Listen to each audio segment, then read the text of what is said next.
수사기관이 수사를 하고 있습니다.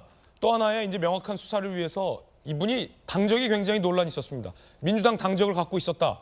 아니다. 과거 국민의힘 당적을 갖고 있었다. 뭐 갑론을박이 많았었던 거죠. 물론 명확히 할 것은 이번 극단적인 테러에 가까운 범행과 이분이 갖고 있는 당적과는 아무 연관이 없다는 겁니다. 면밀한 수사를 위해서 살펴보고 있는 대목인데요. 함께 보시죠. 자, 2015년에 새누리당에 입당했다가 20년에 탈당을 했다가 23년 4월에 민주당에 입당한 인물로 정리가 되고 있습니다. 박정아 의원, 저희 돌직구 멤버죠. 2020년 탈당한 동명인물이 있으나 단정은 어렵다. 정당 가입 여부, 양극 간의 혐오 정치로 몰아가려는 이 불필요한 논쟁이다. 사실 야당 인사의 입에서도 정성호 의원이었던 걸로 제가 기억하는데 이분이 어떤 당적이 있었는가는 이번 사건의 본질을 흐리는 일이다. 양당 모두 같은 지적이 나오고 있습니다.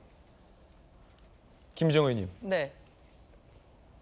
그동안 우리가 기억하는 몇 번의 정치인 테러 사건이 있었습니다. 그런데 그때마다 이제 어느 진영이냐 이런 얘기가 좀 있었거든요. 그러면 지금 나오고 있는 거 보면 진영 상관없이도 정치적인 혐오가 정치 테러로 이어질 수 있다는 걸 보여줄 수 있는데요. 예를 들면 박근혜 대통령님 같은 경우는 특정 진영이라기보다는 사회 전체에 대한 불만을 가지고 일단 눈에 보이는 정치인에게 큰 이렇게 테러를 가한 케이스였습니다. 예. 그리고 송영길 의원님 같은 경우는 전 대표 시절에 같은 진영에 계신 같은 단 열렬 지지자가 조금 정책에 대해서 다른 얘기를 하니까 사실 망치로 막 뒤를 막 이렇게 가격하지 않았습니까? 예. 그러니까 같은 진영에 있으면서도 이런 사고가 있었고요.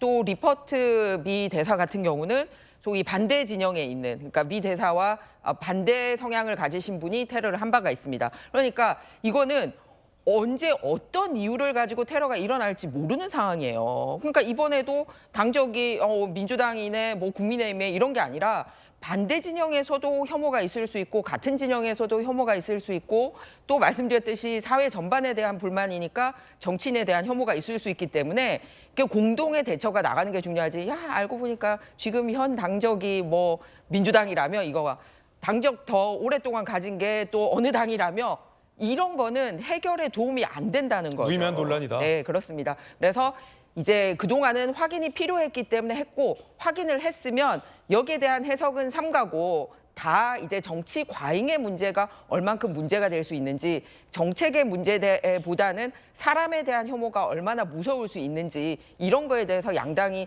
교훈을 얻는 게 중요하다고 생각합니다. 박성민 변호사님, 강력경사 출신이시잖아요. 예. 저희가 지금 다 놀란 게 아무리 사람이 싫어도 사람을 죽이지는 않는데 이 피스범은 정말 살해하려 했던 거죠. 그래서 살인 미수인 거죠. 그렇게 보이시죠? 그렇게 보입니다. 유력 정치인을 해하는 경우는 크게 세 가지로 나눌 수가 있습니다. 첫째는 사회에 불만을 표출하면서 이목을 끌려고 하는 경우, 둘째는 정치적 견해를 삐뚤어지게 표현하는 경우, 셋째는 특정 인물에 대한 악감정을 표현하는 경우를 들 수 있는데 이 중에 어디에 해당하는지는 수사를 통해서 밝혀내야 할 부분이겠죠. 이 김 씨가 상당히 나름대로는 오랜 시간 고민을 해왔던 것 같습니다. 이전부터 이 대표를 따라다녔다는 추정도 나오고 있고 내부 동선을 파악하기 어려운 입장이다 보니 외부 동선 과정에서 기회를 포착해야 한다고 판단한 것 같습니다.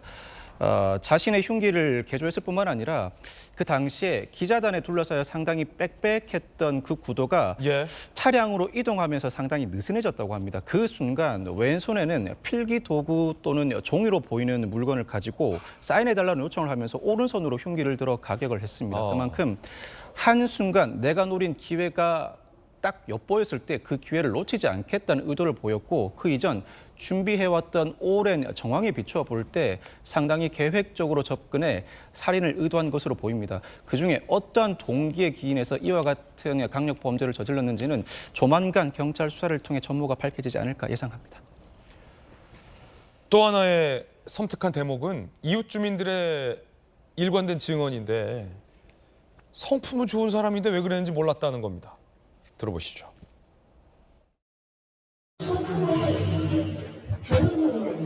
인사 잘 안 하잖아요. 그랬는데 왜 먼저 인사하고 나도 보면 인사하고 항상 양복 입죠. 그리고 무슨 일 하냐니까 부동산 한다고 없어요. 그런 얘기가 안 하고 왜 그랬는지 모르겠네.